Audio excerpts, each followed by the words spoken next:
Morning Confessions. Morning Confessions.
Magandang araw sa iyo, Yuri, at sa lahat ng iyong tagapakinig.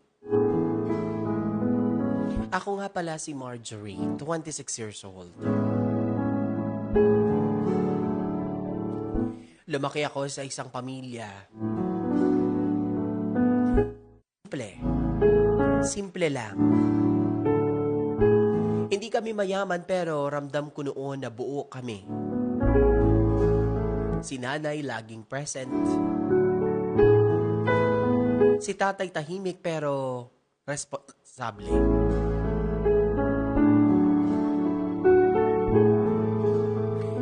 Pero dumating ang panahon na kailangan mag-abroad ni nanay para masuportahan kami magkakapatid.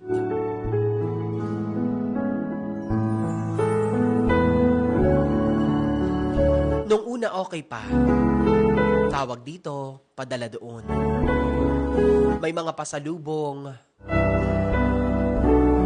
Pero alam kong miss na miss namin siya. Dumating na nga, Yuri, ang araw na kinatatakutan ko. Dahil habang tumatagal, parang nawawala si nanay.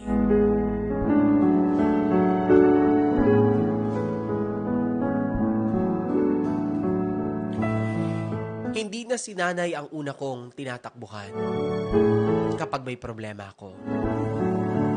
Hindi na siya ang nakikita ko tuwing may achievement ako. Sa video call na lang ako umiiyak. At sa screen na lang din ako nakakangiti.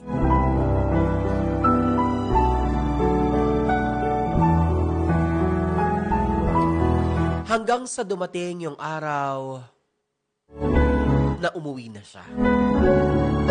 Akala ko magiging masaya. Akala ko babalik lahat. Pero hindi pala ganun kadali. Parang naging bisita na lang siya sa sarili naming bahay. Hindi ko alam, Yuri, kung paano siya yayakapin. Hindi ko alam kung paano ako makikipagkwentuhan sa kanya. Ang dami kong gustong sabihin, pero parang may pader na pagitan namin.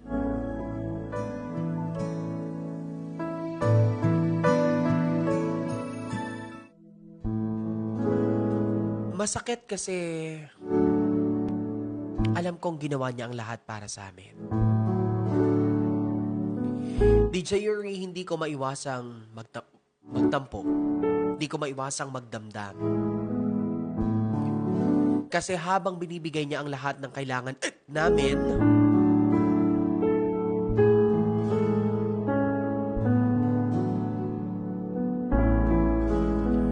unti-unti naman siyang nawawala sa buhay namin. Ngayon, nandito na siya.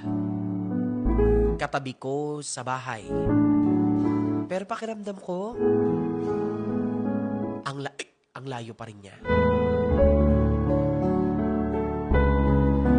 Mahal ko si nanay sobra.